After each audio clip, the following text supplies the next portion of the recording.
Welcome back to the big issue, discussing the universities and the whole rivalry's gone wrong, as some would say. Some saying the thin line between activism and hooliganism has been breached, and trying to find solutions. And I have with me two young men who have administered student populations in the two biggest universities in the country, some would say, and have also belonged to some of the halls who are involved in this. So I have somebody from Commonwealth and I have somebody from Katanga, and then Franklin Kujo went to Tech as well, Queens. But I also have a former dean of students. I think these days he's with Citi. But Professor Vladimir Ntridanso is the former dean of students in the University of Ghana. Prof, morning. Prof, please unmute your microphone.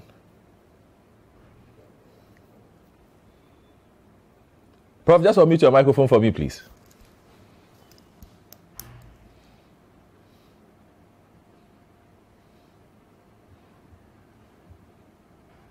Prof, I think we'll try. Let me just take a couple of messages on this matter, and then we'll try and fix the sound issues with Professor Vladimir Ntridanso. This one says, I'm surprised the name has lasted so long, knowing the negative connotations of the word vandal. Vandal, from a dictionary, vandal, a person who needlessly destroys or damages other people's property. But again, that's what we're talking about, understanding the history, because if you know the history of the vandals of Commonwealth Hall, it has nothing to do with the dictionary meaning of who a vandal is. It was a designation made for a different brand of students who had entered the university at a time when the university had a lot of old people who did things in a certain way. Commonwealth Hall, the first batch of students were younger and used to a more fluid course of life. Hence, the old populace gave them the name vandals, not because they were destroying things, but simply because they were different from what the university had been used to admitting all that time. So, just a bit of history there. Sorry, it's an acronym. Yes, I know. Yes, and it means vivacious, altruism, neighborliness, dedication, and loyalty. So nothing from dictionary perspective at all. And then this also says, this from Nene Pupulampu, he's from Harvard University. He says, in Ghana, schools and halls always fighting each other, destroying property. It makes us famous though. Anyway, you never see or hear of this from my Harvard. Okay, good to hear you. This one also says, are you saying that the university itself was or is not working to instill good values into the students and is left only to senior students in the halls to instill their values into new students? I guess that's a question for Nane J. Chairman, who will address that as well. Good morning, Offer. This is far beyond the ordinary university rivalry we used to see. This is violence, and the two halls should be made to pay for the property damage. As for the, then he goes to talk about the economy. He says we have a diarrhea-infected city. This is Jones Adoboy sending us this message from La. And then, good morning, Godfrey. Concerning the recent clashes that have been happening, personally, I think one of the things that could be done is have some kind of police stations on these campuses, especially the ones who have records like this. Well, all the universities have police stations. That's the thing. This will help to reduce and curb activities like this and reduce vandalism and subsequent chaos, and also allow swift intervention of the police before things go out of hand. This is Emmanuel Kwesi Wealth from Tamale. I think Professor Vladimir Ntridanso is ready now. Prof, morning. Good morning. Yes, thank you very much for joining us. I'm sure you've heard my other panelists, Nane J. Chairman from Tech, and then John McBequeen from the University of Ghana, on these clashes that seem not to end, and in my estimation are becoming more random. What can we do to deal with these situations? Well, the first thing is my disappointment at the attempt to always, from the leadership of the SRCs and the associations, the alumni association, to always try and be defensive. When I think it's not good, like my friend Kujo has said, it's not good. We are being asked to go to traditions and solve it from the traditions. Who established which tradition? And cultures don't stay static. Traditions don't stay static. If you dilute them, and that is what I can see, because during our time in the universities in the 70s and earlier on, these things are for fun. But gradually, later generations do not know how to demarcate, or the demarcation line between fun and stupidity, or fun and criminality. That's it. So on and on and on, they create another tradition. In conflict, if you don't solve a problem within the first set, what happens is that it creates its own problem. In these halls is that they always want to say we are defending a certain tradition. Ask them what their tradition is, and they can't tell you. For once, I think when I was Dean of Students, I had a very good SRC president of Commonwealth Hall, Peter Tobo, himself a police officer. So he would come to my office and we'll map out strategies for at least changing things in the hall. And we did a lot. I doffed my hat for him for most of the things we did. And at the same time, one of your panelists also mentioned that the police stations and whatnot. Yes, we tried even, I suggested to the Vice Chancellor then, to bring the police station inside the university campus. All over the world, you have police stations or you have university police that is paid by the university. And therefore, crimes are treated as crimes. In our part of the world, what is happening is that at times we always blame administration, but they take the so-called knee-jerk actions because they want to stop something. These always used to be a whole week-long activities, full of fun, full of merrymaking and whatnot, and the halls trying to showcase what they have. Unfortunately, the so-called traditions are brought to bear, and then we want to express that tradition in violence. Your Commonwealth man over there was talking about how they usher in their people at congregations and at matriculations. Yes, on one such occasion, the very revered Kofi Annan was the guest of honor. And they waited until Kofi Annan was about coming onto the list, and then I was alerted that Commonwealth was marching down. I met them at the junction where Professor Kofi Kumado was. Unknown to them, I was using a lot of the BNI guys. And we got a whole lot of pictures. Whilst I was talking to them, not to come and disgrace the man. And they were in G-strings, men in G-strings. Are you saying this is a tradition worth supporting? So if you really want to go to the root causes, my first suggestion would be treat every case like that as a criminal case, not a student kind of fun anymore. That's number one. Number two, I will entreat the universities. I won't tell you what I did, but I will entreat the universities to get NIB officials, National Intelligence Bureau officials who qualify to be students, and to admit them into the universities, for them to nip every such action in the bud as quickly as possible. They will be able to get the miscreants, who are almost always poised, to show that their worth is measured by the violence or by the hooliganism that they could unleash. These people will help all the deans of students to be able to get them as quickly as possible. Then the SRC presidents themselves must measure their worth and importance by the amount of progress they give to their halls, instead of measuring their importance by the amount of lies they can tell after events have happened that way, or by the amount of violence they could unleash to show that during my time, this is what I did. I was in Johns Hopkins University in 2014. I was invited for a series of lectures. And I was surprised to meet two Commonwealth graduates. And they were all over me. They were so happy that somebody from Ghana is coming to give a lecture in such a big university. In fact, one of them had traveled from Lafayette University to come because my posters were all over the place. So I asked them a question. Are you able to display this kind of vandalism? They said, hey, sir, even if your music, your boombox is booming more than the decibels that's allowed, you are just picked up quickly by the police. So these are some of the things. The universities are a place of universality of learning, nothing else. And all things that will inure to the benefit of learning are the things that we need to encourage. Tradition says, if there is a tradition of, say, the course have other things, like they say the gentlemen are in Legon Hall. And I bet you, when I was a dean of students for about 6-7 years, I tell you, my best hall was Legon Hall. They always had very good SRC presidents who would come and discuss issues, discuss their problems, discuss the miscreants. give them out. You know, they will even give them out. And that's what we want of leadership. Yes. Sell out. That's what you call a sellout. But they want their hall to have that pristine atmosphere, that tradition. So Legon Hall, up till now, is known as a gentleman's hall. It's a gentle hall, you know.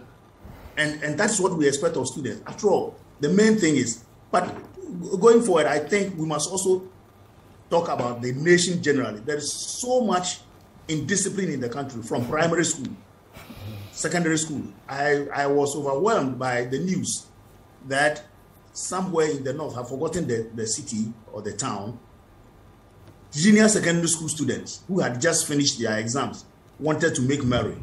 And then the headmaster said, no, there are 2 more exams, music and something. Then they said, oh, that one is not important. And they went on to do what they wanted to do. The headmaster called the police. 2 of them were picked. And the story went on to say that these boys went to the police station in an attempt to torch the police station. We are in trouble in this country. At that age, 14, 15, we are in big trouble in this country. And we must all ensure, in fact, the state must know that when you check the insecurity horizon, this is one of them. Indiscipline from young age, and they translate into the universities and beyond. So I think if we go by this tangent, I will be able to solve these problems. But what is your thinking on those who say that the university must also have a place for the existence of these subcultures that exist within halls like Commonwealth Hall or Sabah Hall, or as Conti have it, or as Katanga have it? At one of our academic board meetings, somebody, from one of those halls just put this up. I resisted it very seriously. Why? Because if you don't create a university-wide culture of pure learning and critical thinking, and you allow subcultures to come, you end up in what was happening in Nigeria, a subculture where you have occultic cultures. And I tell you, when I was the dean, there were... Welcome back, and apologies for that technical hitch. We are back. You had heard Professor Vladimir Intridanso, former Dean of the University of Students, sharing his thoughts. He says, in his estimation, there should be no place for any kind of subculture. University is a place of learning. Wants police to universities to adopt different strategies to deal with some of these matters. So just in the final phase of this conversation, let me start with John McBequin, taking into account what Prof has said and also what you think are probable lasting solutions from the perspective of... Oh, okay. I still have Prof Intridanso on the line from what I've been told. Prof, let's please wrap up. Right. What I was saying was that there must be no room for kind of specific cultures, because when you ask them about this culture, they want to refer to some bad incidents in the past, and that cannot be a culture. I remember during my time as Dean of Students, you ask them about the so-called culture, they will refer you to Professor Kwame Nahoy, Professor Jose Ofuriata. They also did this, they also did that. They didn't set up a culture. It was fun. As I was saying, during our time, it was real fun. And if we don't know the demarcation line between fun and stupidity, fun and criminality, this is the time to set it up. That when they go into they go in that way, I want the SRC president to be able to give them out. You mean JCR president, the JCR president? Sorry. JCR presidents, yes. To be able to give those people out, because they are rather a disgrace to their halls. I can't imagine a student torching 9 cars, at KNUST. Is that part of the culture? Can we, in any circumstance, is there any mitigating circumstance to say that, oh, yes, this one is a culture, you torch cars? Come on, let's be honest. There was a time Commonwealth descended and wanted to also torch the Annex B of Sabah Hall. And it's just unthinkable. That was the day I was really scared. I was trying to talk the Sabah Hall people to calm down. They were telling Mr. Dean, this has gone on for too long. As for today, we are also showing that we are men. And we had to call in the police.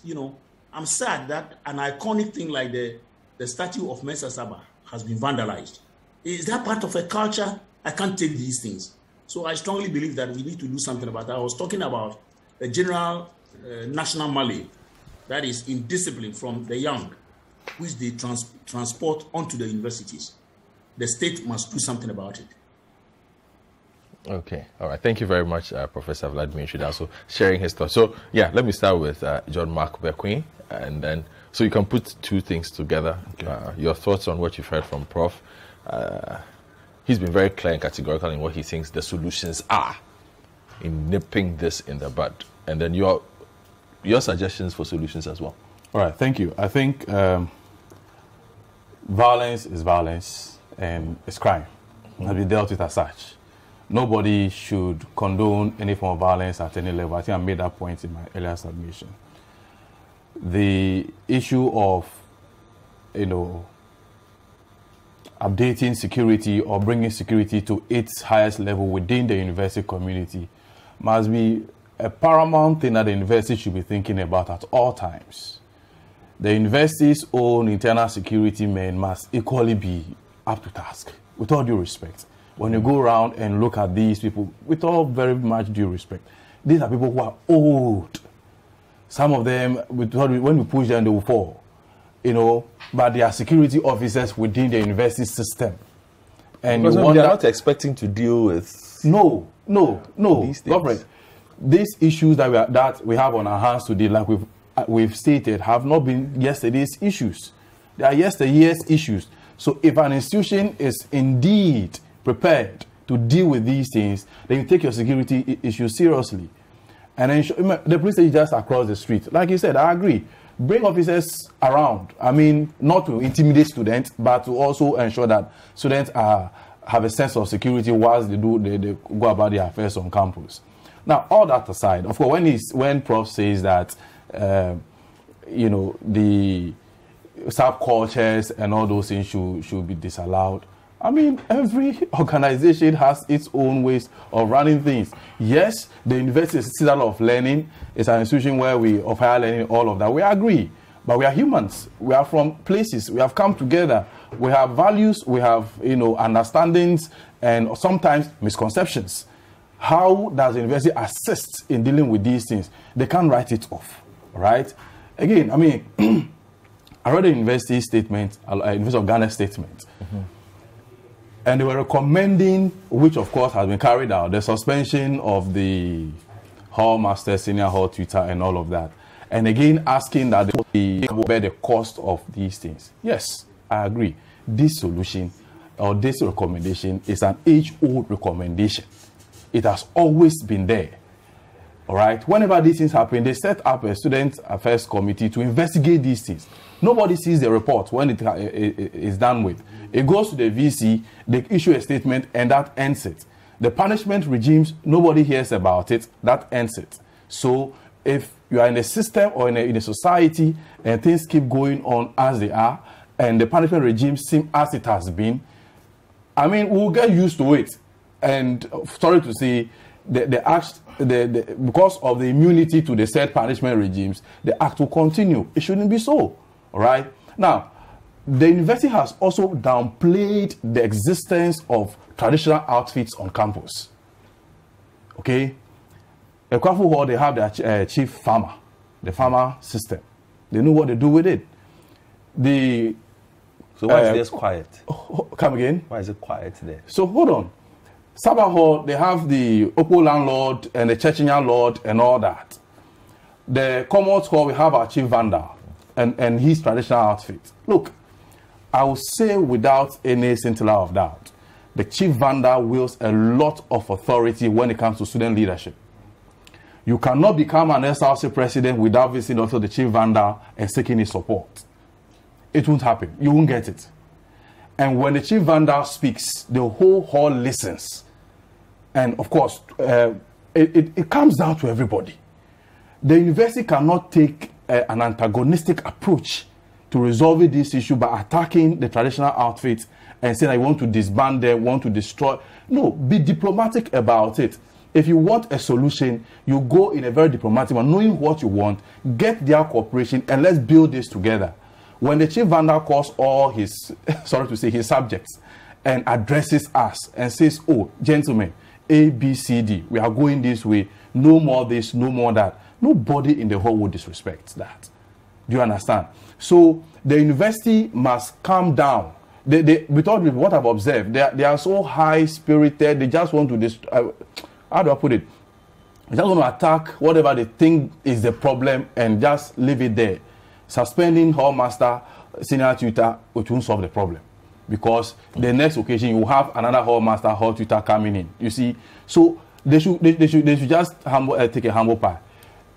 Mixing the halls, taking men out, bringing women in, it won't solve the problem. They attempted in 2010 or so, doing that to Commonwealth Hall after the clashes, you know, when the then chancellor was malhandled during the congregation. Yes, they attempted that, it didn't work. So if 10 years ago it didn't work, think today is a solution, of course, you know, they just have to, I think the university should just come down to the student level, engage each of these groupings, and let's see how best we can provide solutions to this. All right, thank you. Manager Chairman. So I think it's very important that the fact is made. I mean, in reaction to what Franklin and Prof said, that we condemn whatever happens. And I've said that here several times, that no one wins here, the guilty or the innocent. And when they take that posturing, then it comes across as those of us encouraging them to reason seem to be supporting what they term as hooliganism. And I ask again, I mean, if you deal with the culprits and you leave it there, does that solve the problem? No. And I believe the world has moved on so far ahead that and left us so far behind that this shouldn't be a time where we should be dealing with these issues. But we are here because, as exhibited, they've always taken the posturing of not listening or only hearing what they want to hear. But we are saying, look, it goes beyond, the university, being in the university goes beyond academics. It's a way of preparing students for life. And beyond the university, there's so much more beyond academics.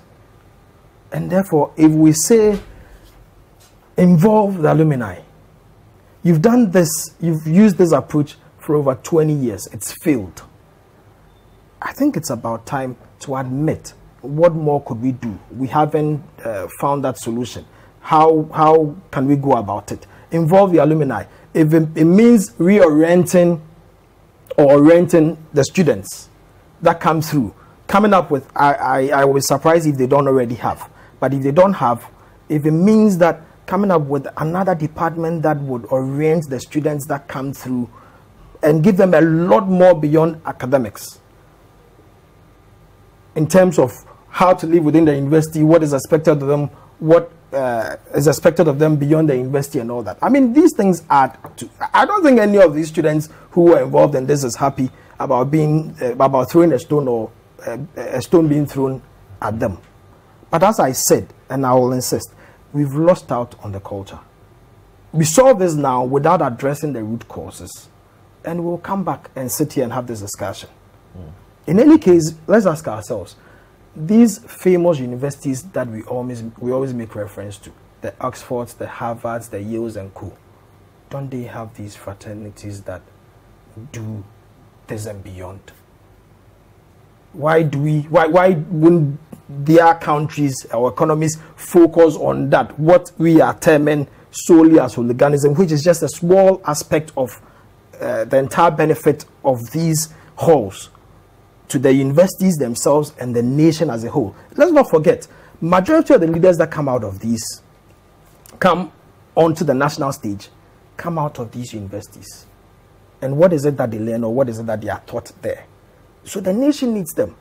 We can't just gloss over this, get the police to arrest them, and then we go and sleep and come back another day to discuss this. It doesn't work that way. Okay. Point well made. Nana Ecg, former SRC president, KNUST, and also from Katanga Hall, and then John Mark Bequin, former SRC president, University of Ghana, and Commonwealth. Also, we had Professor Vladimir Nchidan, so former Dean of Students. We'll take a break, and then when we return, we will focus on the galloping Citi that the Bank of Ghana is trying to arrest with a raft of new measures. Will it work? We'll try and make sense of it. We'll be right back. Welcome back to the big issue, and let's deal a bit with the Bank of Ghana. And the Monetary Policy Committee of the bank has increased the policy rate by 300 basis points to 22%. This is the first time in 12 months that the central bank has increased the rate by 300 basis points. Now, the last policy rate change was, I think, in May 2022, and this was maintained until July. So the Bank of Ghana, in a statement, said it considered risks to the inflation outlook before increasing the policy rate. In addition, the central bank also raised the primary reserve requirement of banks from 12% to 15%. This to boost foreign exchange to the economy.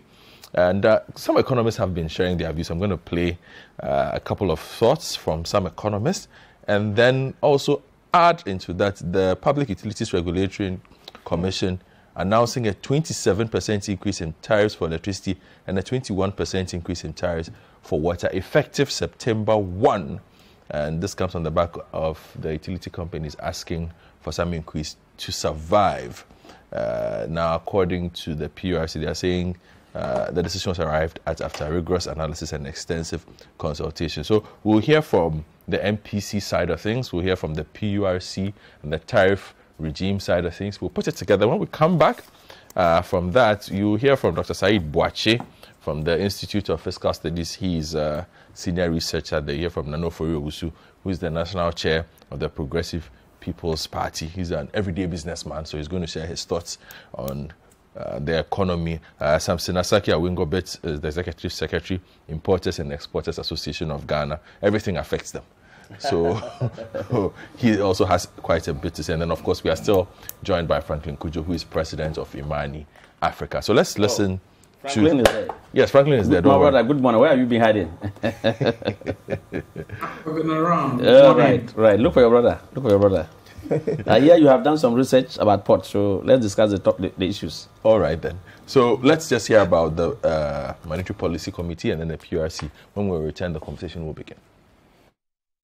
The hike in the policy rate comes at a time when the country is plagued with a number of issues, including a rising debt, continuous increase in the rate of inflation, an acceleration in the pace of the depreciation of the cedi, and in the past 2 weeks, 2 downgrades of the economy from 2 international ratings agencies. In a statement issued by the Bank of Ghana, the Monetary Policy Committee attributed the move to a number of issues, including recent developments in the foreign exchange market, which have showed elevated demand pressures, reflecting, among others, continued heightening of uncertainties in the global economy. It also noted that on the foreign exchange front, the US dollar has strengthened against all major currencies. From the beginning of the year to date, the pound sterling has weakened against the US dollar by 12.4%, while the euro has also weakened by 11.8%. Also, the Monetary Policy Committee noted that the execution of the budget for the year has remained challenging, as revenue has not kept pace with projections and created financing challenges. In the absence of access to the international capital market and given the constrained domestic financing, the central bank overdraft has helped to close the financing gap as reflected in the mid-year budget. Whilst addressing the immediate financing problems, the ongoing policy discussions with the IMF are expected to address the underlying macroeconomic challenges, restore fiscal and debt sustainability, and provide sustainable balance of payments cushioning.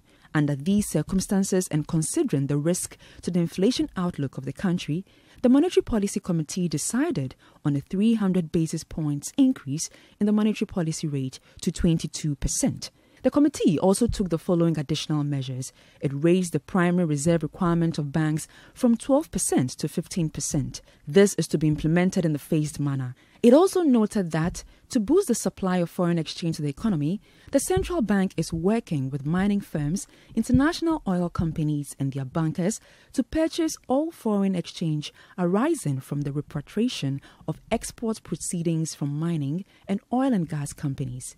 This, according to the central bank, will strengthen the bank's foreign exchange auction. The increase in the monetary policy rate follows an emergency monetary policy committee meeting held by the Bank of Ghana on August 17, 2022 to review recent developments in the economy and assess the risks to the country's economic outlook. The rate, which is of keen interest to businesses, signals the rate at which the central bank lends to commercial banks. It is also used by banks to calculate their base rates. In a statement issued by the Bank of Ghana, it attributed the increase in the rate an acceleration in the pace of the depreciation of the cedi, as well as 2 downgrades of the economy from 2 international ratings agencies. Commenting on the central bank's recent decision, economist Dr. Patrick Esuming noted that the increase was expected. I think from the very moment we saw the announcement that they are going to have this emergency, you could tell what was coming, that they were going to raise the policy rate. It was a matter of how much. Well, in Canada, they've done 300 basis points. I think best case scenario, this will give us the cedi some temporary relief. I'm not sure that this policy rate hike does anything to resolve the underlying factors that are responsible for the cedi recent sharp depreciation. You can understand, raising the rate will ensure that we are sort of compensating holders of our bonds for the loss when the currency depreciates. But that will only give us a temporary. Economist with GCB Capital, Courage Boti, who sides with Dr. Patrick Esuming, explains to Citi Business News the impact of the Bank of Ghana's decision on businesses in the country. Definitely, and it's the reason Bank of Ghana held back on a rate hike, I believe, in July. Now that we have had to resume a policy rate hike because inflation is under threat again and exchange rate is having problems at the moment, it brings back the question of impact on growth. And yes, growth could be impeded. Cost of credit is higher now for businesses or even government. Already interest rates for government are about 30%, which is very punitive, more than 2 times how we started the year. So it further worsens the cost of their situation and it even increases the interest for government further for the rest of the year. And by extension, individuals who want to borrow from the commercial bank, since their cost of funds have also increased, loan rate would have increased. In May this year, the Electricity Company of Ghana proposed to the Public Utilities Regulatory Commission an increment in tariffs by 148%, with a 7.6% average adjustment between the periods of 2023 to 2026. The ECG explained that their proposal was aimed at recovering and sustaining its operational costs. Similarly, the Ghana Water Company Limited also proposed a 334% increment in its tariffs to be able to at least recover its costs. The GWCL contended that while the average tariff per cubic meter in 2019 was $1.27, same was reduced to $1.13 as a result of the depreciation of the cedi, which affected its ability to carry out repairs and replacements of aged and obsolete equipment and pipelines. At a media engagement in Accra, the Executive Secretary of PURC, Dr. Ishmael Aka, explained factors that led to the decided percentage. If you take Ghana Water, their investment over the past 10 years and how it has been, we adjusted this by inflation, again to compare with their figures. Then we invited them to come and defend, one, how much the investment will help them reduce losses, serve customers better, and improve their operations. So if you come and you don't really tell us, defend what you put in. So for instance, not Ghana Water, but let's say a particular utility wants to buy, let's say 10 V8 vehicles next year. How is that going to affect customer service? How is that going to reduce losses? If you can't defend that, we can't put it in, because at the end of the day, it's a two-way affair. What you want and what the customer can pay. And if the customer also feels it's not justified, we are the referee, we should not allow that to pass. So are you saying they couldn't justify what they put in? So, as I said, some of them, not everything. So, not that they didn't justify. Yes, I need this, but why do you need it? Okay, when we get it, it will enhance my operation. How will it affect your operation? So, these are questions we asked. So, most of them justify most of the investments, but some of them we had to take them out. The upward adjustment for electricity tariffs affect residential and Lifeline consumers, other residential consumers, non-residential consumers, among other categories. Lifeline consumers who utilize between 0 to 30 kilowatts per hour have witnessed an increase from 32.60 pesos to 41.91 pesos. Other residential customers who consume power between 0 to 300 kilowatts per hour are to pay 89.04 pesos as compared to 65.42 pesos. Those who consume above 600 kilowatts per hour will pay 128.40 pesos. Non-residential customers include hairdressers and beauty parlors or salons, barber shops, tailoring and dressmaking shops, welding, mechanic, vulcanizing and carpentry workshops. These groups of persons are bound to pay 83.78 pesos for consuming power between 0 to 300 kilowatts per hour.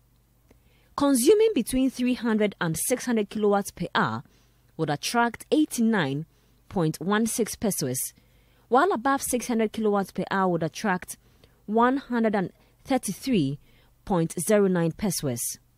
How would ECG distinguish between Lifeline and non-residential consumers who operate from home? We are working with ECG to address two things. One, businesses in the house, and two, Lifeline consumers who live in compound houses. So with the Lifeline consumers who live in compound houses, I think what ECG wants to do is to implement what we call load limiters. When it comes to businesses that are operated in the house, I think we're also working with the ECG. They've started doing meter audit to know what you are even using the power for and all that. And after this audit, I think that some of these benefits can be rolled up. They can be charged as non-residential consumers. Some Ghanaians are, however, of the view that the current economic situation is unfavorable for an upward adjustment. This adjustment, eventually the poor is going to suffer for it because looking at the current situation that the country is facing, higher inflation, our city is not doing well because of the dollar rate. Now, as of yesterday, the dollar has increased, okay? So eventually the city is going to depreciate. And looking at the economic factor now, and this utility has been increased, it's going to be a higher blow on the economy. First of all, the government should have been increased with the workers our salary, because we are in hard time. We pay school fees, we pay water bill, we pay tariff, electricity, etc., etc. But the Ghana Water, for instance, asked for over 300% increment, and PRC has brought it down to under 30. It's still unfortunate for Ghana Water, because you walk around and you see some water leakage somewhere flowing just like that without doing anything about it for about 1 week before maybe the problem will solve. So if only this thing will come on now, it will favor us with the workers. Welcome back. So you heard from some Ghanaians who were talking about the new tariffs that have come into place, kind courtesy of the PURC, and also, of course, the strategy by the Monetary Policy Committee. Let me start with Dr. Said Boache. No, let me actually start with Franklin on this, and I'll go to Dr. Said Boache. Franklin. Yes. Samson, Asaki Awingobit has an accusation. He says you are supposed to be part of a committee that is supposed to rescue the city. Is it true? Well, there was a committee of sorts that was established by the Finance Ministry a while back, and the whole idea was to understand the should I call it the volatility of the city and what could be done about it. Essentially, it was not necessarily to intervene by stabilizing the city, because we didn't have that power. It's just a central bank rule, really. And I think the reasons we adduced at the time essentially were what everybody really knows. It was not necessarily a committee that was to intervene directly, but just to explain the underlying reasons why the city behaves the way it behaves and what could be done about it. So that essentially what it was. So you people did have How many meetings have you people had? Because okay. It was done by Minister of Finance. It's okay, Samson. Let me ask you my questions. I asked one for you. But Franklin, what did you make of the outcomes of the emergency MPC meeting? It's a meeting whose calling was significant for a lot of watchers in the international finance space. We saw Bloomberg keeping an eye, we saw Reuters keeping an eye, we saw FT keeping an eye on this particular emergency meeting of the MPC. What did you make of the outcomes that were announced? Well, first of all, I think the MPCs or the central bank's committee meetings are typically useful.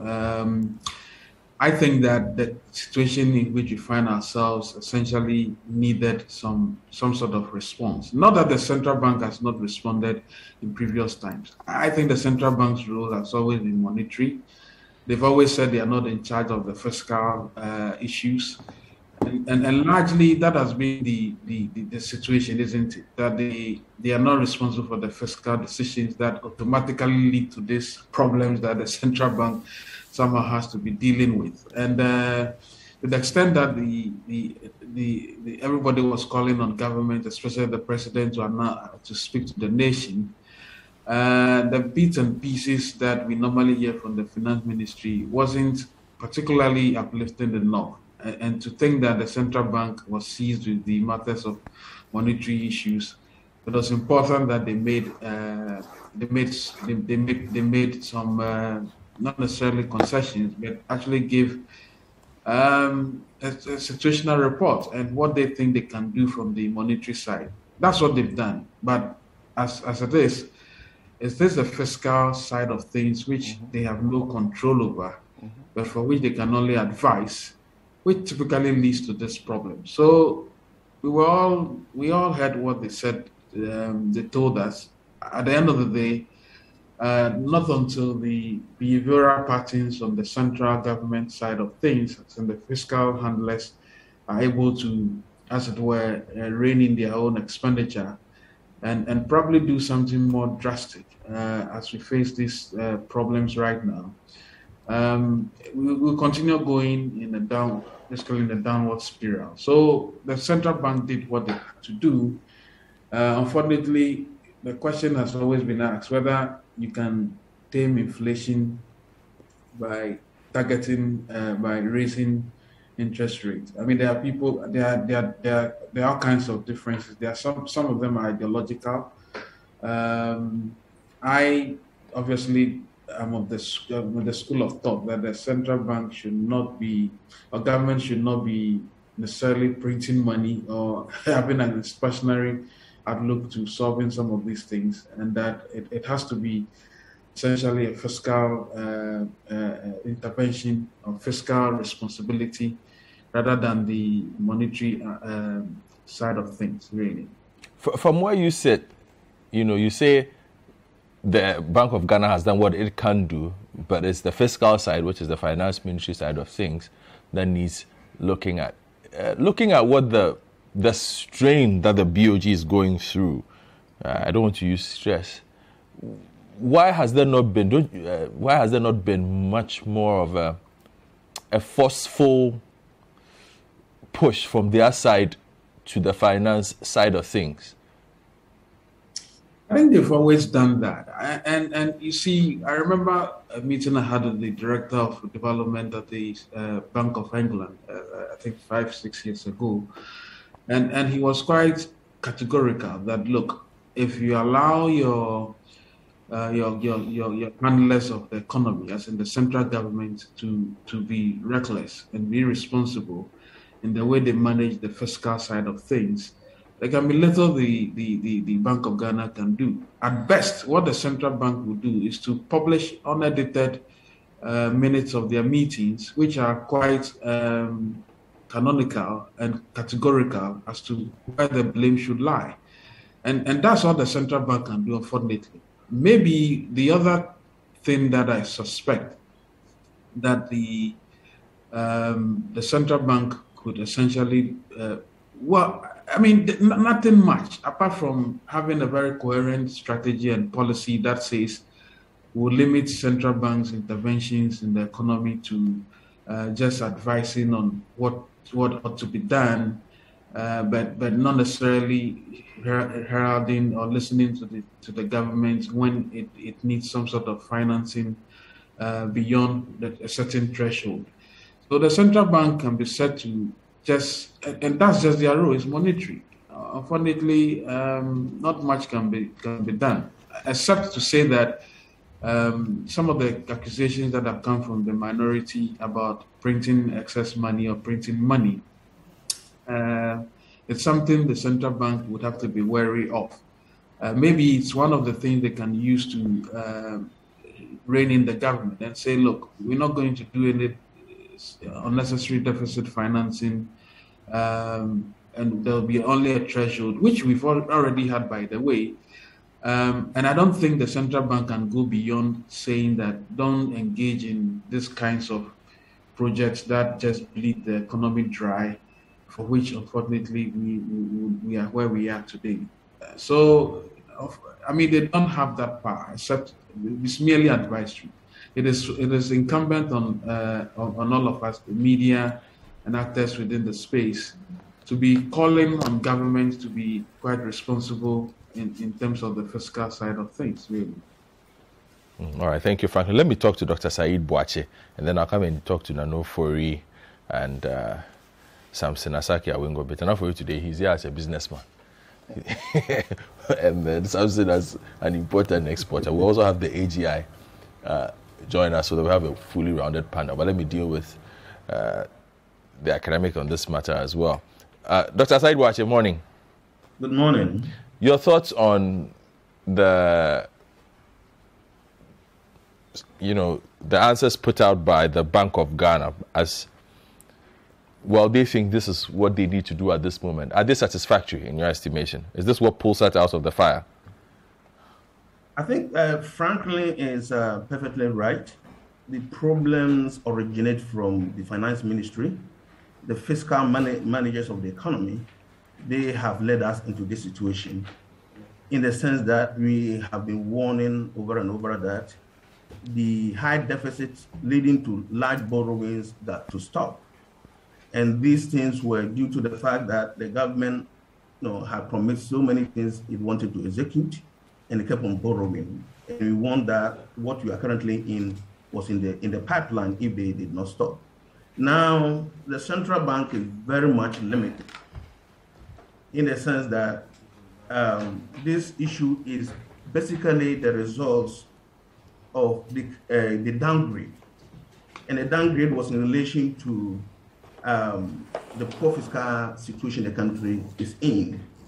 And because of the downgrade, the government finds it difficult to go in for the usual $3 billion at the start of every year, within every quarter, to bring in so much foreign exchange to help stabilize the city. This time around, the government could not go in because of the downgrade, and have resulted in this. Because of that, the limited reserve the central bank has been using it, and it is going down. I've been saying the central bank has to be strategic and be careful, in the sense that if they overreact and inject so much foreign currencies with the goal of stabilizing the city, they'll be shocked of weapons in its arsenal. The central bank will be shocked of weapons in its arsenal. In that case, the speculative attackers will bring down the economy and will bring down the economy. For that matter, the central bank got to be careful. Nevertheless, like Franklin is saying, they have to be able to work with the fiscal authorities and find a way out.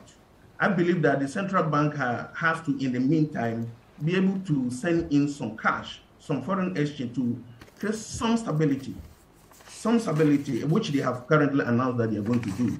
They have to inject some dollars. Nevertheless, they only have to be careful. But the central bank has to join hands with the government and be able to bring in some foreign exchange. In the meantime, while discussions with the, the IMF continues. Because if they do not try to put some halt, not complete halt, some halt to what is taking place, before IMF program comes in, the situation will have been too much dire. So in the meantime, it is not about monetary policy. Like Franklin is saying, when you reach the policy, you raise the policy rate. It has two sides to it. One is trying to manage demand by limiting supply of money. At the same time, it can also affect cost of production through increases in interest rate. And producers will react because their cost of production will go up. And when cost of production go up, they translate it into prices of goods. So you are trying to help solve inflation problem. You may rather be, increasing inflation. And in fact, my research points to the fact that increasing the policy rate has more powerful effect on the supply side than the demand side. So on that note, I disagree with the Bank of Ghana. Nevertheless, people want to see something. It's like you've gone to the hospital and you are sick. The doctor may not have a medicine for you. But if the doctor tells you that there's no medicine for you, psychologically you may be in deeper trouble. So the government, the doctor may have to pretend as if that they are doing something. I think the central bank policy rate is not the solution now, but their decision to somewhat bring in some more dollars into the system to help stabilize is the way to go. Nevertheless, they have to be very careful not to overreact, because when they are lost of all foreign currencies or it goes down so drastically, the speculators will create confusion in the system while we are discussing the IMF program. I find the last point on their additional measures quite interesting, and if you can elaborate a bit on how feasible it is in trying to boost the foreign reserves. They say that they are working collaboratively with mining firms, international oil companies, and their bankers to purchase all foreign exchange arising from the voluntary repatriation of export proceeds from mining and oil and gas companies. They say this will strengthen the foreign banks' foreign exchange options. In fact, we have heard from that some of the mining firms have been willing and have approached the Bank of Ghana for this. But it sounds like a bit of a gamble, isn't it? This is a bit of a Hail Mary. No, it is only a temporary measure, and they have to work hard on that. It could provide some temporary relief. Of course, permanently, these firms they are talking to cannot bail out the economy, but they have to do something to get in some reserve to boost it up to be able to defend the city. In the long term, like Franklin was saying, if you do not solve the fiscal problem, there's little the central bank can do. But in the short term, we have to try and put the economy on SCU while we are trying to find a permanent decision. So talking to all these mining firms, to the commercial banks and others is the way to go. Everybody, when the system collapses completely, everybody will suffer. And for that matter, these firms, banks, and others have to contribute their quota to the solution of the problem. So it is the right thing to do to talk to these people. Okay. Dr. Saidwachi, hold on for me. Let me come in now and talk to my good friend Anofo Owusu, who is the national chair of the Progressive People's Party. Sometimes he's a finance person, sometimes he's your everyday businessman, but whichever way, the economy affects him significantly. There are tough times, and the Bank of Ghana this week calling that meeting, like I said, the world took notice because of where Ghana finds itself at the moment. Your thoughts on both the monetary side and the fiscal side? Because everybody seems to say the BOG is doing the best that it can do, but it's the fiscal side that needs to up its game. Thank you very much. Today, a brother of mine is celebrating his birthday, and I need to just give him a quick shout out. Go on. Ibrahim Asani, aka Mugu, the only Mugu in Ghana. Okay, happy Ibrahim, birthday. Happy birthday. Happy birthday, Mugu. We are in intensive care unit, the ICU right now, in terms of our economy. There is a certain perception that BOG can solve our economic. All my previous speakers, that is not possible. But it is needed for us to have a psychological hope that things will get better. I don't want to speak too negatively about our city and our situation, because as we know, negative speculation also leads to the panic in relation to our city. But reality is reality. Reality is reality. We have had bad leadership in this economic situation in our nation for some time now. And anything that is happening in wars and COVID, did it only happen in Ghana? Because if it is a universal situation that is affecting all nations, it means that we are on a certain common slate, isn't it? And within the common slate that has affected all nations of the world, we are being ranked as one of the worst performers in the international scheme. So it's not about that we have not been affected by Russian-Ukraine war or COVID matters. It is about what was the condition of your economy that others are surviving and you have been unable to survive. So when we speak, yes, we are not in a vacuum that it didn't only affect Ghana, it affected the entire world. So when the entire world is dealing with a phenomenon and you are being ranked as the worst, among the worst performing nations to deal with the phenomenon, then it begs a certain question. And so we are talking about fiscal recklessness and irresponsibility.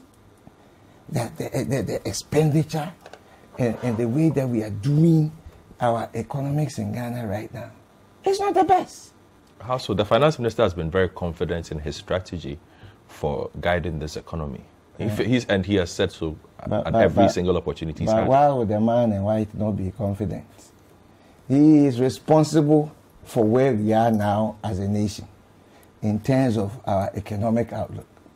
And if we rate ourselves as a nation now as the world is rating us among our peers. Now, what go school? Now we are 100 in the class. Now worry. We are last but one. Worry. What are you going to say? The finance minister is part of the reason why there's no confidence in our city. You are a company. I'm a business. I'm going through challenges. I go to my financiers, my bank, to help me through the challenges. The bank reviews my books and see that some of the things that I have done as a company is not prudent. And the decisions I've taken is why I am where I am. Do you think that same bank will have confidence in me to say, here, take this money, go and fix your business? It will impose strict sanctions on me because I have been unable to manage prudently my company. And that is where we are as a nation. We have not managed well. And the managers, you see, sometimes I get confused. We say the vice president is the head of economic management team. Mm-hmm. We have a minister of finance. Mm-hmm. We have BOG on the monetary side.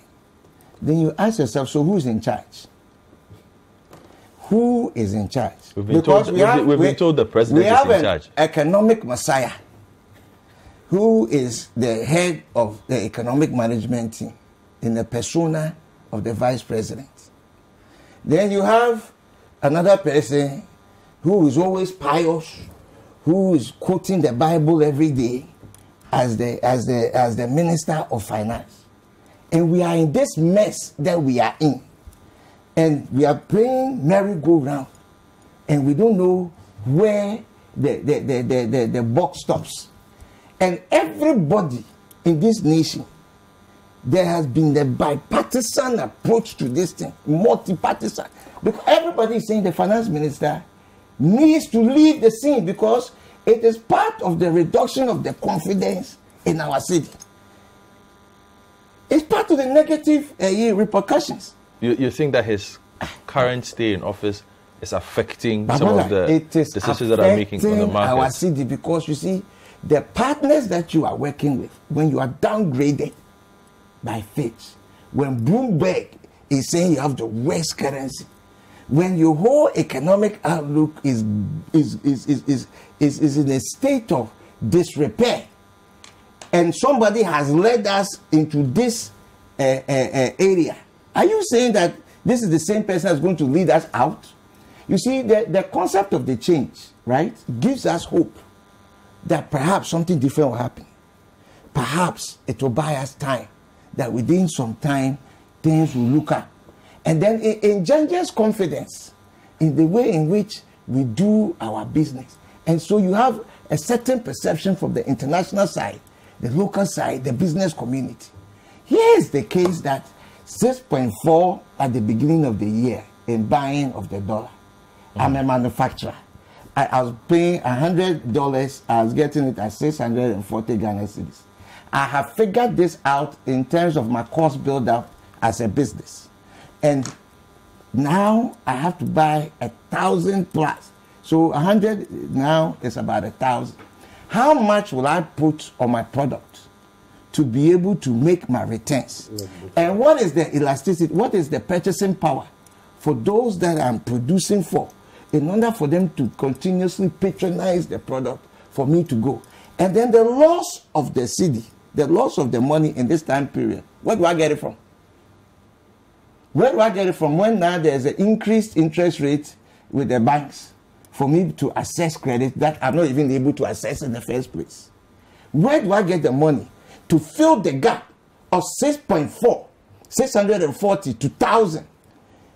That 360 Ghana cedis that has now come in the middle.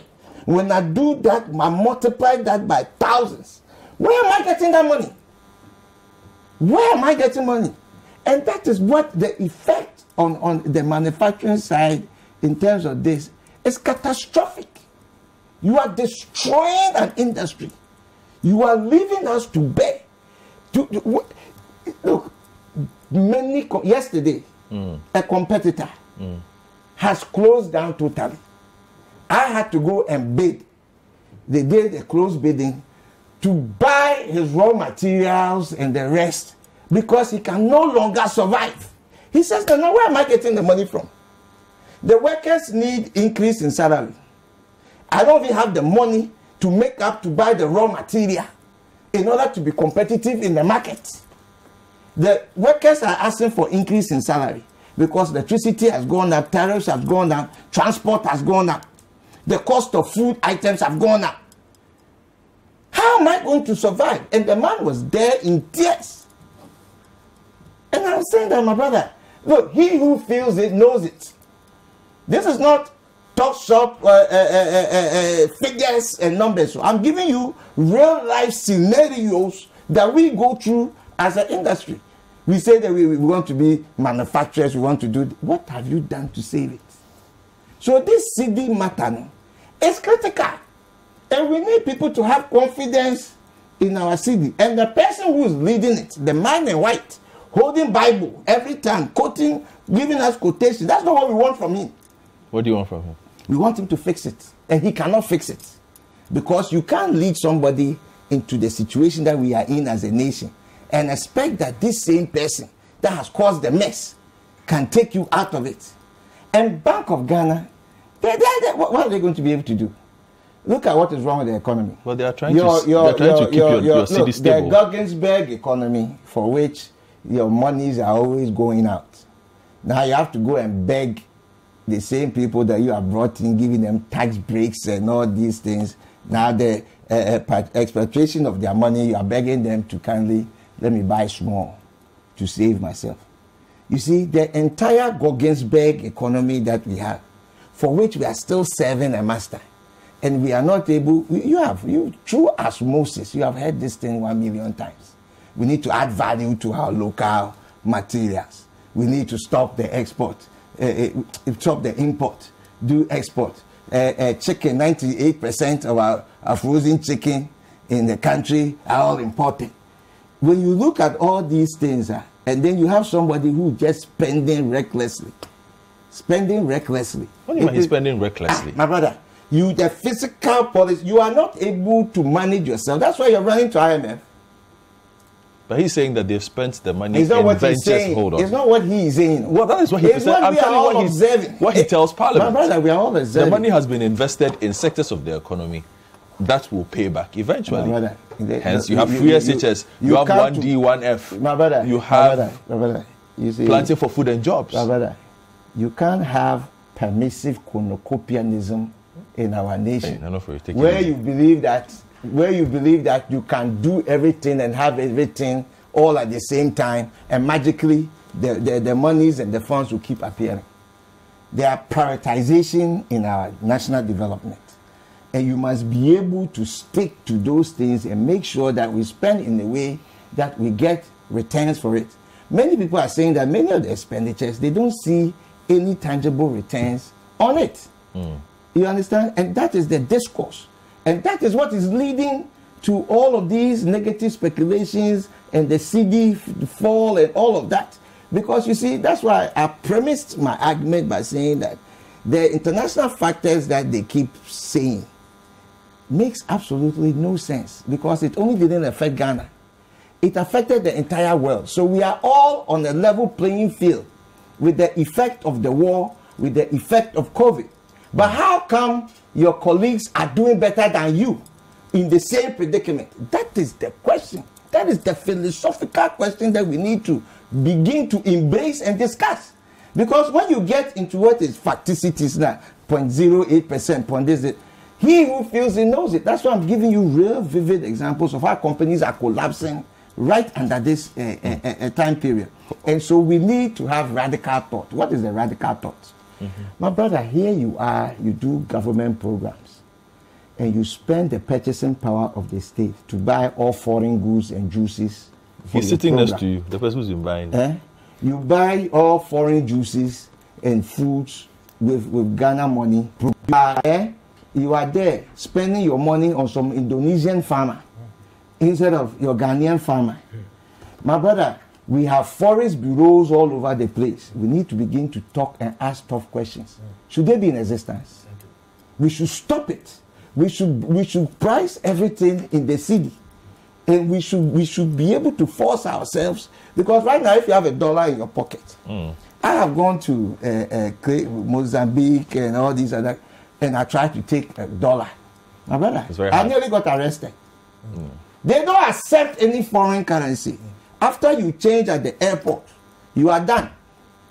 There are no forest bureaus in town.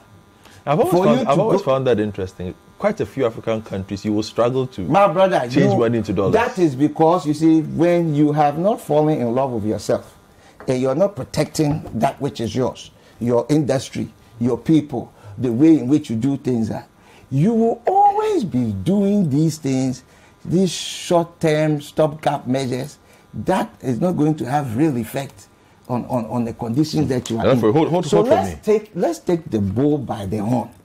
Let us say to ourselves that we are going to use the purchasing power of the state to support Ghanaians. There is nothing wrong with that. Look, my cocoa road money comes in. Then you spend cocoa money to do cocoa roads and the rest, and you give the contract to foreigners. Are you sick? The cocoa road money, 100% from cocoa areas, it should go to 100% Ghanaian contractors for them to be able to do that. You're doing digitization, and your digitization is not 100% owned by Ghanaian IT companies. Are we normal? We must, concessions that are up for renegotiation, we must make sure a minimum of 25% of those concessions go to Ghanaian businesses, because we don't participate in that area. The financial sector that you cleaned up and you finished indigenous Ghanaian businesses. That financial sector, how many Ghanaians, indigenous, are players in the financial sector? And any nation that does not control the financial sector by its people, you cannot grow. But the Ghanaians, then you sit here and you quote Dangote every day, Dangote every day. It is the state of the country of Nigeria that made Dangote, but purposefully scheming things to grow. So you should identify by 2030 Ghanaian businessmen and make them multi-billionaires and let them pull instead of destroying our own. These are the precipitating factors that have brought us to where we are. Enough, hold your precipitating fire for me.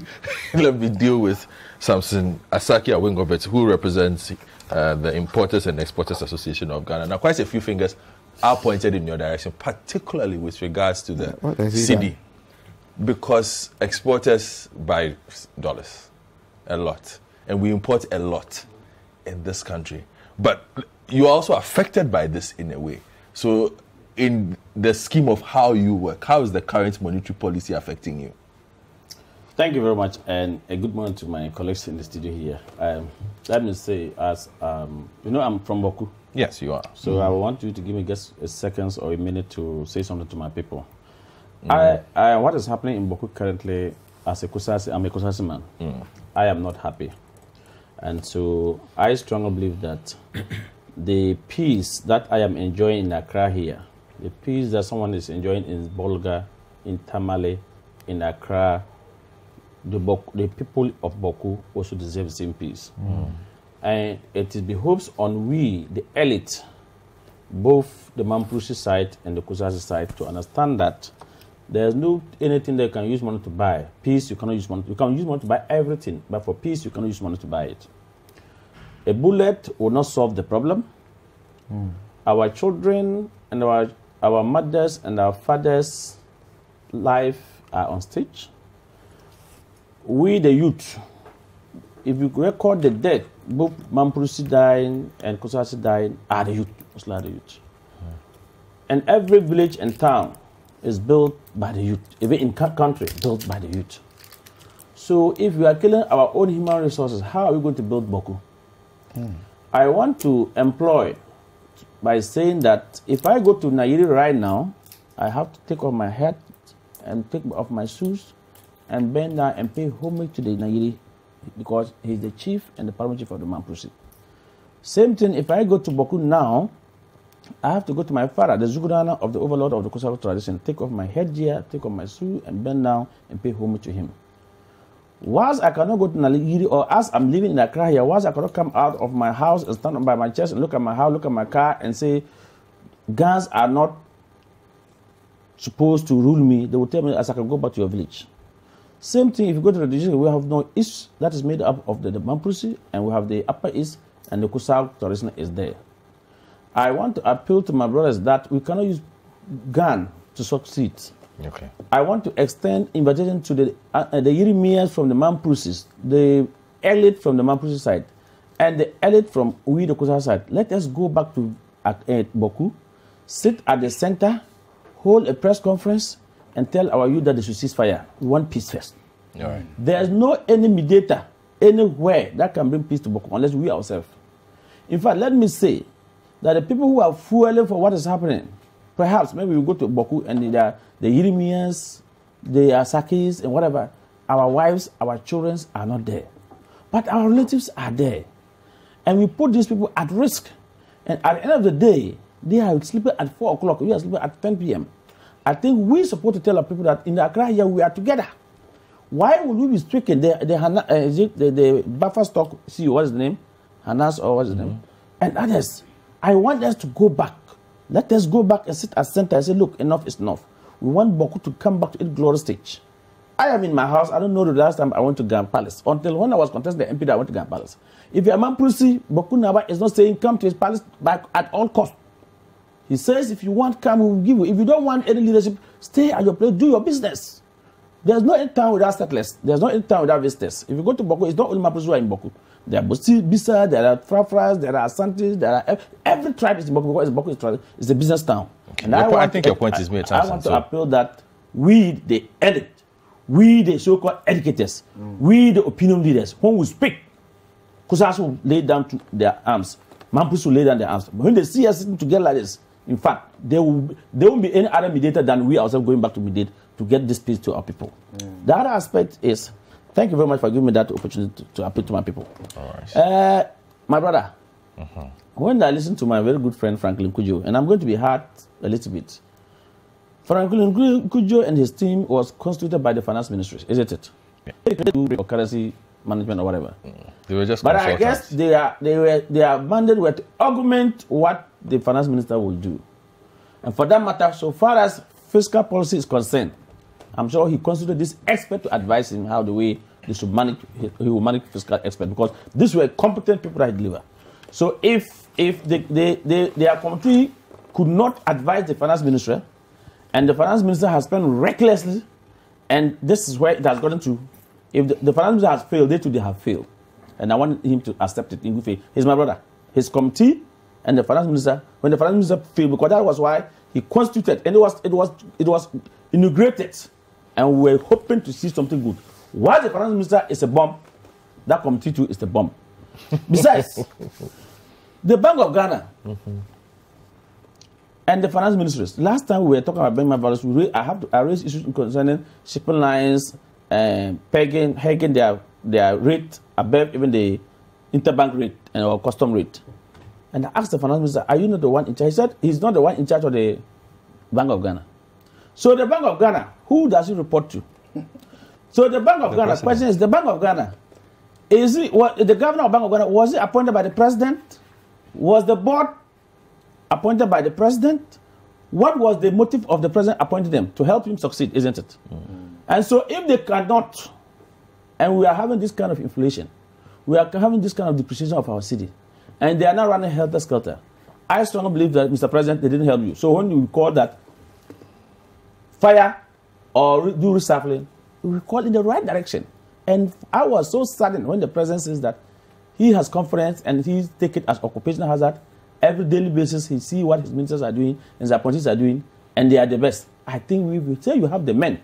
Maybe that's Team B. That was Team A. Look for the Team B. It was said during President Mills' time. And when there were changes, we saw the difference, isn't it?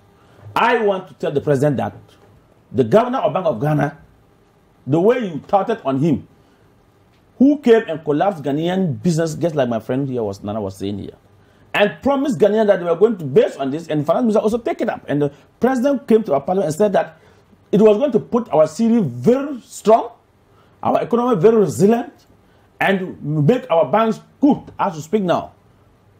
Are we in that resilient economy? Is our city, is there any stability? Do you know the number of people that lost their job? Do you know the number of people who died? As we speak, my people, the importer, when they are clearing goods at the port, they are paying a percentage to help that reckless decision that took by the Bank of Ghana. And you cannot lie squarely only on the Bank of Ghana. I'm sure the finance minister is aware of this. And at the end of the day, this is where they protest. And they are not telling us they have done what? They have moved prime rate from to 14.5 to 90%. They asked Commercial Bank to increase interest rate. Now they moved prime rate from 19 to 22%. Now they have increased. There was you used something 12 point something. Yes. The primary reserve requirements of banks have been raised from 12% to 15%. So you are now going to ask the banks that they have to recapitalize again. Is that not it? That means they have to. They are depositing. But it's been done in stages. Good. It's in stages. So this is where we find ourselves. For us, from the business point of view, I strongly believe that it is not the best. We are not happy from the way the whole thing is going. There is total failure in government, and the president must accept it and apologize to Ghanaians.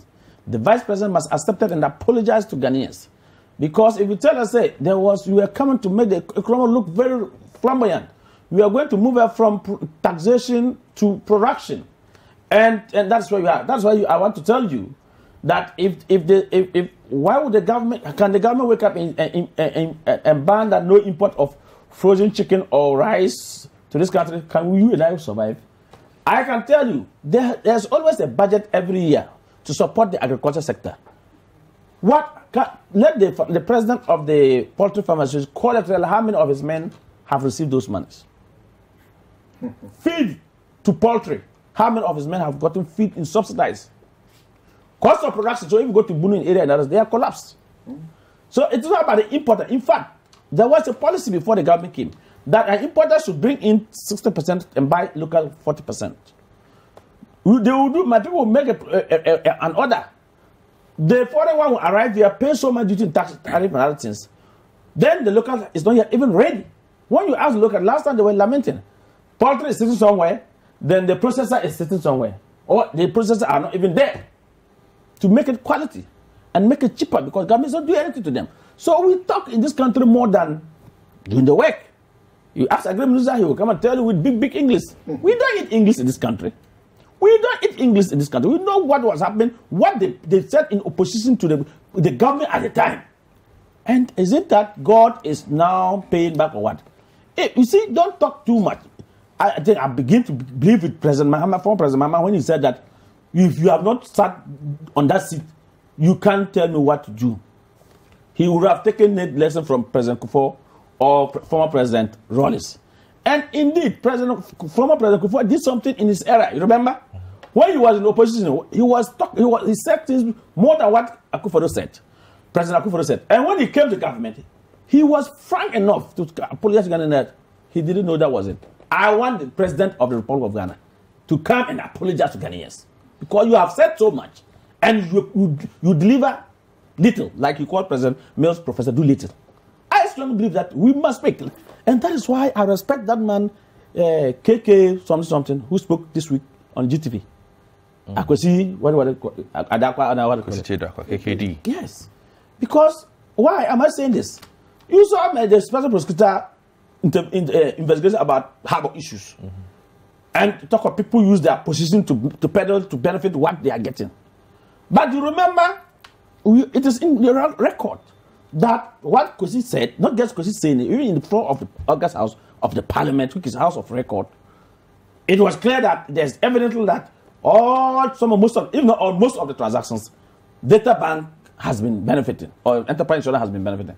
Yes, the finance minister tried to defend that the bank was already been doing business with government. But at the time, you were not in the helms of affairs. You weren't the finance minister who approved payment in this country. It's not the same finance minister. So even if your bank comes to do bidding and you excuse yourself, you have not start. Let's say you can say I did not take part. But at the end of the day, who approved for the payment? That alone should tell you conflict of interest. As you speak, they finish the bank, so now they are coming to insurance companies. And you can put on there. They are asking the insurance companies to recapitalize their decision to $50 million. Even South Africa and Kenya and others are they recapitalizing to $50 million because he has finished the banks. The finance minister has finished the banks, and now he's come back to insurance. So at the end of the day, it's only his. That's why that's what question was saying. So that by the time you go off government, Enterprise Insurance take all the businesses, Data Bank take all the businesses. Is that what we want? I strongly believe that President Akufo-Addo said something in his first days that if you want to make money, go to the private sector, and the public sector is not to make money. But he's presiding of what the opposite way. Has the president seen this or not? Is this a clear cut? Do the special president need a second to go and put a petition for him to go and investigate? When even this was said in Parliament, even figures were put out there. This is clear conflict of interest. Yoko is there. I've heard Yoko have gone to take 10 million Ghanaians from Bank of Ghana to do the investigation, to help them do the investigation. Complete the banking sector. Of the banking sector. So at the end of the day, what report are they going to bring? You have gone to the bank to collect money. So what shows that Yoko will do a genuine job? What shows that they will do a genuine job? You have done the revocation and caught the investigator and they take money. Help me finish doing the job for me. What report are they going to bring? Will they be confident to you? And I. So this is where we find ourselves. Okay. So my brother, let me tell you something. In a minute, so that I come to close. Yes. You know that so far that the cedi is $1 to 10 cedis. Is that where it is now? Of course, yes. No, I'm asking you. Are the one who buys I am every telling day. you, of course, yes. Okay. So what is the work of the Bank of Ghana? Is to manage currency, is that not it? Yeah. That's why I said elsewhere that the governor of Bank of Ghana and this current monetary committee have lost touch to the people. They have no knowledge. I don't know where they got their PhDs. Isn't that a bit harsh? I don't know where they got their PhDs.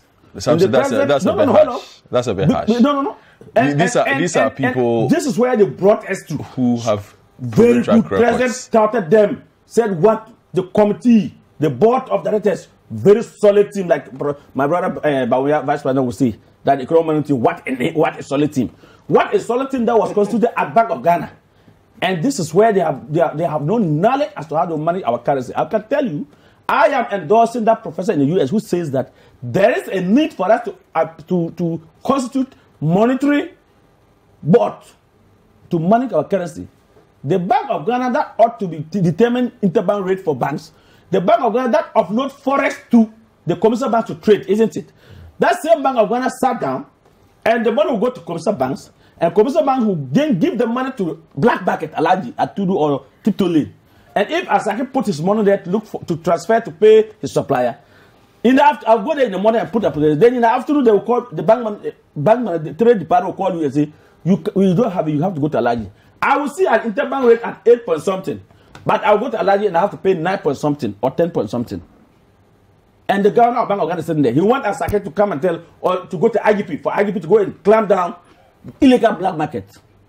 What is the risk? Do you know that since, hold on, do you know you have that a minute? You can't tell me to hold on. Do you know that because of armed robbery, today if the boulevard is going, you know how many soldiers and guns, live bullets are following them.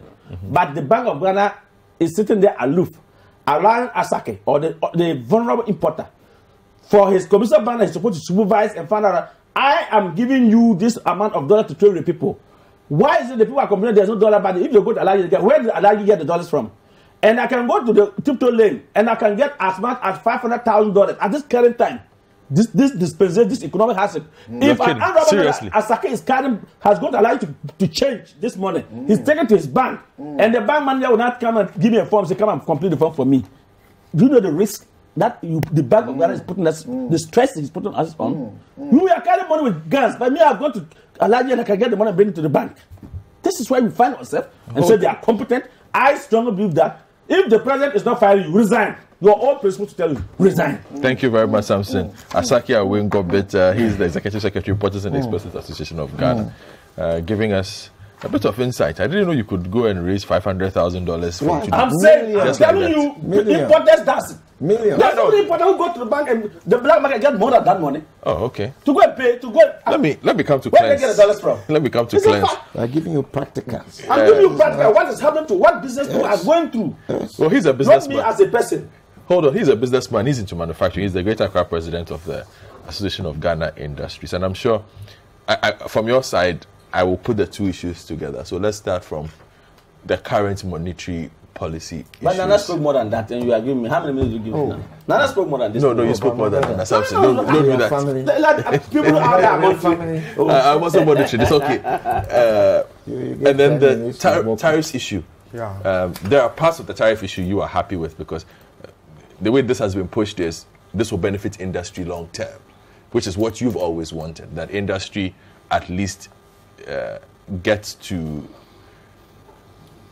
survive a bit with this money by not investing so much in power, because it's always been a big thing for you. But then also, in order to keep up with the large sizes of industries that you guys operate, you need money and you need dollars. Unfortunately, at the moment, the currency is all over the place. So let's talk about what the Bank of Ghana is trying to do and how it will help save industries that you represent in Greater Accra, and also the tariff regime that has come into play. Okay, thank you. Good morning, and good morning to colleague panelists and also to your cherished listeners. So I'd like to begin by commending government for the utility, the restructuring of the subsidies. There has been a cross subsidization for a very long time, over decades. AGI has been advocating for industry to pay less in terms of utility as compared to domestic users.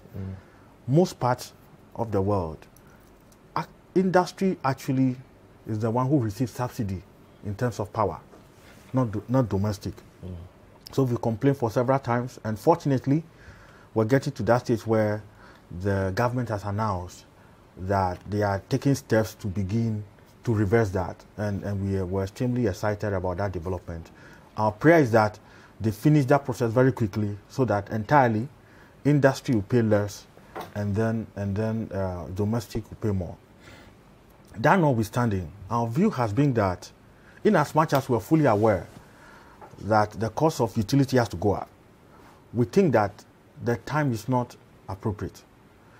The reason why we're saying that is that you realize that the depreciation of the cedi is causing so much havoc within the industrial space, so much so that we're more burdened. Our cost of production has gone up. And so it's not a time that you should be increasing the cost of anything, really. Because utility costs, In fact, the cost of power constitutes about 30% of the entire production cost in a typical factory. And so if you're increasing the cost of utility, what you're saying is that you're increasing cost of production. The issue is, are you expecting us, the industrialists, to push that cost to the final consumer, or we should absorb the cost? That's a tricky question, because you see, we are also competing with imported products, finished products. And those guys, somehow, they import in a cheap way. So it's okay, something. So it's a situation where if you push the cost to the final consumer, you get to that state that you be out of market because you will not be competitive. So it's really a hard time. And then the next morning, we heard the news of the central bank increasing the policy rate. And we thought that that's really, really, really not in the best interest of industry. How so? This is the thing. The belief is that central bank is trying to deal with the inflationary situation we're facing. So essentially trying to mop up excessive money in the economy. But where is the money? Where is the excessive money? So our feeling is that central banks do not have the data to pursue some of these policies they are pursuing. Which data are they basing all of these decisions on? Not long ago, they've increased the policy rate. We are yet to hear from them how would that increase, what result that increase brought to the country. We've not seen that. So to continue to increase the policy rate without telling us the result you've achieved with the previous increase is not fair to us. Already we are borrowing at an extremely high rate. Ghana, we borrow about 26-27% per annum. Even more. In this era of continental free trade, we're expected to be competing with folks in Ethiopia who borrow, say, at 6%. Yes, South Africa, 8%. We're to be trading in the same market. So now you're not feeling our situation as around 26%, 24%, but you're actually increasing it. We thought that that's really not being sensitive to the plight. Yeah, in as much as we appreciate that there's a situation at hand to be dealt with, we appreciate that. We feel that the long-term solution to dealing with the situation is to support and promote local industry. And so you have to be extremely intentional about policies that support and promote local industries. My brother talks about bringing products from Indonesia and all of that. As we do that, we're creating jobs for folks in Indonesia. Now we have capacity to produce rice. There are a lot of local rice. We don't have any deliberate effort, policy to promote and sustain that. I've talked several times about the Nigeria situation of rice, whereby the government of Nigeria deciding that enough of importation, and that we're going to make sure that every rice in Nigeria is produced within Nigeria. Initially, I recall that those days in Lagos, it was so hard because then everybody thought that was the worst decision any government could pursue. But fast forward, like less than 2 years, the result was so evident. And the process was led by Ghanaian. Yeah, I'm told. Odum. Yes. Honorable Odum. In fact, you realize that even Nigerians come to Ghana to buy the paddy rice and go and process. Because the environment, raw like that. Yes, the environment of ensuring that the rice ecosystem is consolidated and is domesticated in Nigeria is right. I know friends from Zimbabwe who now decide to move to Nigeria to establish rice farms because the environment has called for that. If I was an investor in South Africa and I want to invest in rice production in West Africa, I'll go to Nigeria, not Ghana. Because the policy for investing in Nigeria is just so good for a rice ecosystem. So what policy are we putting in place to ensure that some of these things that we can produce locally are done properly? In one breath, we seem to be promoting local industry. In another breath, it's not so. So there's dissonance in the policies and the touting. Yes, that's completely. So we really, really have to be very clear. And the problems we can't continue to solve them in a short-term manner. There has to be clear long-term solution. Clearly, it will require medium, long-term. It will require that we sacrifice. Today. Yes. For tomorrow. But the people are rational. If they know that this is the end goal, they will be prepared to come along. But otherwise, every day you'll be firefighting, where you have to look for dollars and so on and so forth. For how long can you get dollars and solve the problem? Okay. You remember South Korea under Chairman Park? He had a 30-year plan and says that in 30 years, at least 30 companies from South Korea will be global. It took them a lot of hard work. If you joke, you'll be killed. It's a very, very solid program that ensures that within 30 years, all these 30 companies will go global. They see it through, they pursued it, they were very hard. Today, we've got Samsung, we've got Kia, all of those huge, conglomerates. What is Ghanaian policy? We have seen several policies. I mean, we've had discussion with Minister Alan Tramantin and all of that. He's great ideas, great initiatives. But whilst they are pursuing those great initiatives, other policies have meant that we're not going to be successful with some of these policies. Because if people can come to the country and come and buy gold, which is one of the things we do so well, buy gold, and carry the gold, in a dollar term and carry it away, what is left for Ghana? You can simply just issue a policy tomorrow and say, henceforth, all gold deals must be in Ghana cedis. So when you come with your dollars, you change it to Ghana cedis. Issue a policy that says that you can't carry dollar out of the country. Those are things you need to do. Very recently, I was in Barbados, and I have not seen one forest bureau. What they do is that they accept the dollar in their shops, but they will not pay you back with the US dollar. You have to be prepared to accept the Barbadian dollars and dollars to $1. And I'm told that it's been like that for the past 30 years. No forest bureau, nothing. The only thing is that if you send dollars there, you will not take it back. So if you have Barbadian dollars left in your pocket whilst you are at the airport, sorry for you. No, you take it back. You leave with it. Or you buy something with it. So these are policies that I think have worked. But here it's almost like a free-for-all situation. People come in to the hotels, they pay dollars, and then everything is dollarized. I mean, our properties are dollarized. Everything is dollarized. How are you going to have a Ghanaian economy? Because this is clearly not a Ghanaian economy. Exactly. You're bringing foreign investors. Great idea. They come, they own 100%. How? And then after the transaction, they will cash out dollars and take the money away. So what is left for the country? So you're now begging them to buy some of their dollars. You go to Dubai. If you go to the airport, you see all of these people asking you to come and buy properties in Dubai, like investments. So what happens is that the proposals are very lucrative. So you invest money in buying the property in Dubai. But I can assure you that when that property generates returns, bringing the money out of Dubai economy will be extremely difficult. Yeah. Because there are policies to make sure that you continually bring investment to Dubai, but not take it out. What is Ghanaian policy to protect investment that comes to Ghana? There's very little. There's very little. Interesting thoughts from Chonam Clarence Akpalu, who's the Greater Accra Regional President of the Association of Ghana Industries. We take a quick break. When we return, we'll wrap up the conversation on the economy.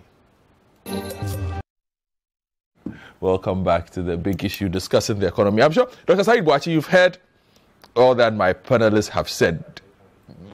In putting this together, okay, what will be the one point you would make to the Finance Minister and the BOG?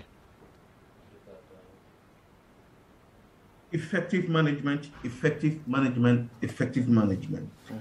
Economic management, economic management, economic management. Less of politics and less of politics and less of politics.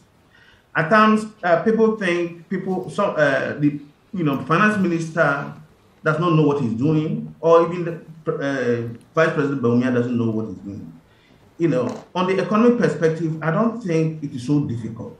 But if there are political pressures to spend and you cannot resist. That is what leads up to this place.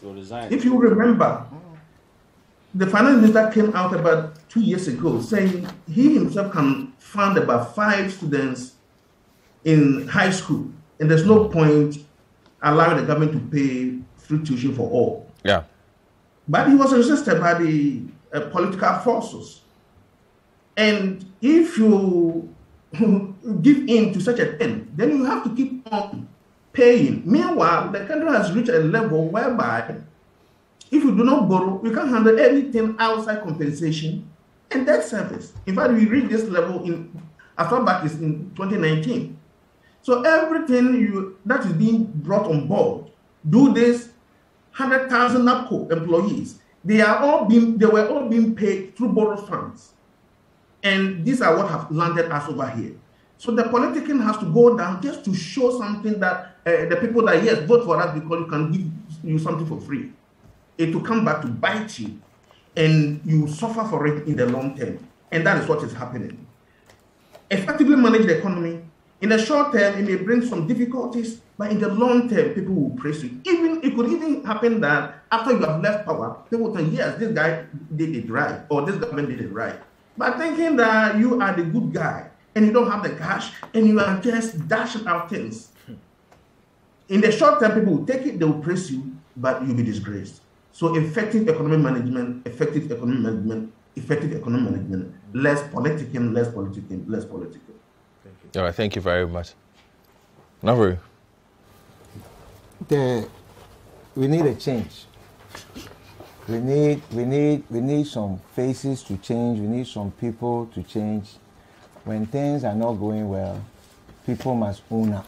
We cannot pretend like we are ostriches and bury our head in the sand. Things are not going well. People have not been able to live up to expectation we are in dire economic situations. Manufacturing businesses are collapsing by the day, by the minute. And then we all sit here and people are pretending as if nothing is happening on the ground. I know so many of my brothers and sisters who have packed their vehicles because they can no longer support the economy can support them. They have children in school, they have things that they must pay, tariffs are going up. How are we supposed to survive and exist in our nation when it looks like everything, the center is out of control, that the adjusted cost of living is not in consonance with the cost of utilities and goods and services on the market? We cannot spend our money on foreigners to the neglect of our own. We cannot be a society that you are penalized for being an entrepreneur. In the issue of Samsung, that they had an issue with the leader. The government pardoned the leader in the name of the company and the effect of the company on the economy and the society. What will we do in Ghana? This happened recently? Just recently. What happened? What will happen in Ghana? We'll finish you Kojoto.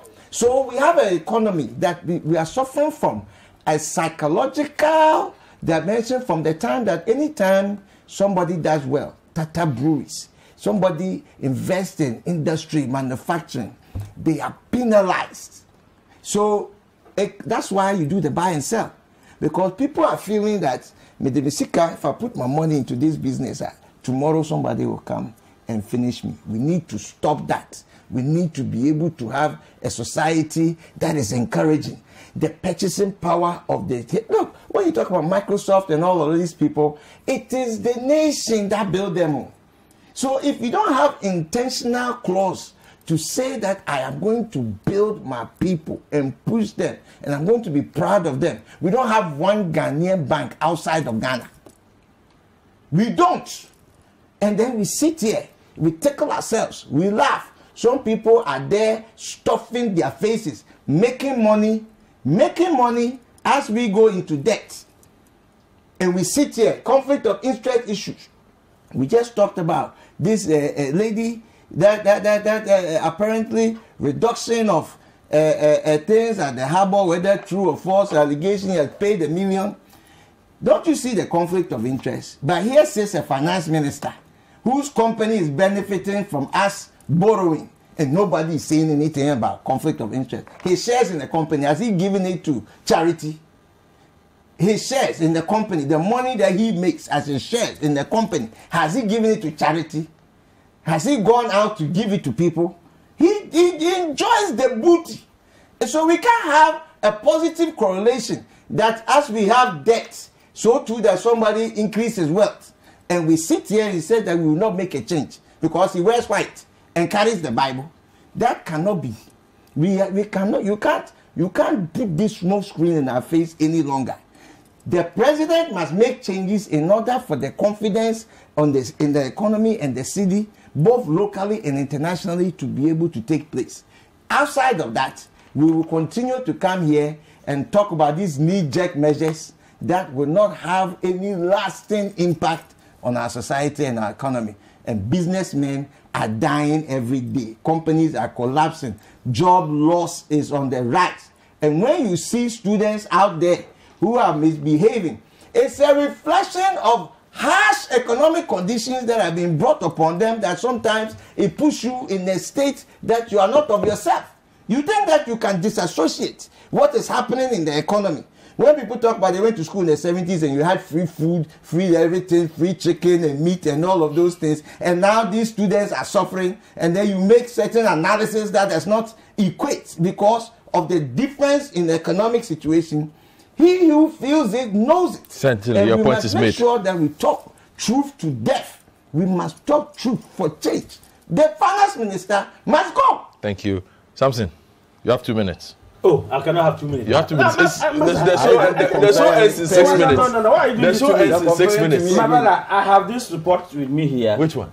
Is it on the economy? Have we issued the special prosecutor investigation issue? Samson, you are sneaking. I want to tell you, my brother, that on the day that the Colonel Damon spoke in Kumasi with his management retreat, Samson, this issue is not on the he table. was talking. After he finished, the Commissioner General of Ghana Revenue Authority also addressed. He was on screen like the way I'm on screen. Addressed the men.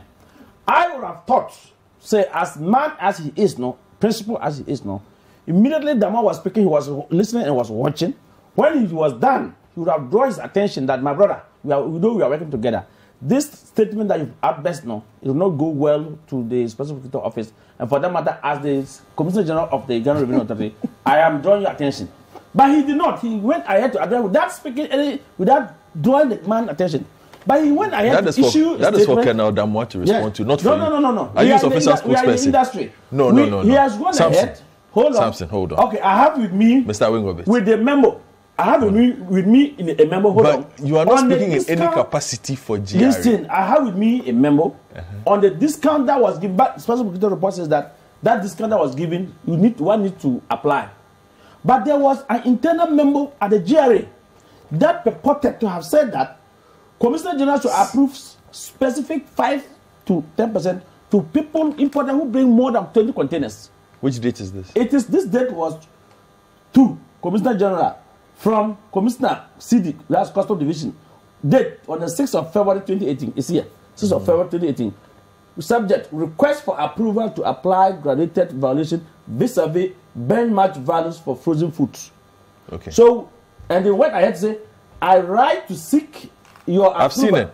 You've seen the simple question I'm asking you. So there was a document that the authority accepted that anybody who bring container more than 20 or more than 40, they should give specific 5%, 8%, and 12%. Point is made. So if this was a document there since 2018, it has been working until the board came in August 2021, and in their meeting, probably in December 2021, that they give directive that from henceforth, those discounts should be given, and those rebates and those discretionary powers should not be given. I think this Labaka issue was done way before even 21st December. So it means with this memo, it was legal. It was within. So I was expecting the GR Commissioner General to have written to the Special Prosecutor that we management had agreed this, and that was our standard operations practice that we were using. Samson, you've taken all the time. I was going to give the time. I was going to give Cleanse. He was not supposed to. A few more minutes, but last bite. You don't have a last bite, Samson. Time is up. Time is up. Need a board. The board of directors. Samson Asaki, time is up. I need to wrap up. Time is up. Time is up. There's no season custom officer at the board. Samson is 12. My name is Godfrey Akoto Boafo. Well, 30 seconds. Will be that I would like to encourage all of us as citizens to begin to patronize Ghanaian-made products. It's important that all of us seem to be talking about the problem, but I feel that we can all be part of the solution as well. So let's all continue to patronize Ghanaian-made products. That way, we'll be able to consolidate the value of the city and support the economic growth. Thank you very much. Shonam Cleanse Akpalu is the Greater Accra President of the Association of Ghana Industries. I am the resident host of The Big Issue. My name is Godfrey Akoto Boafo. Have a good weekend.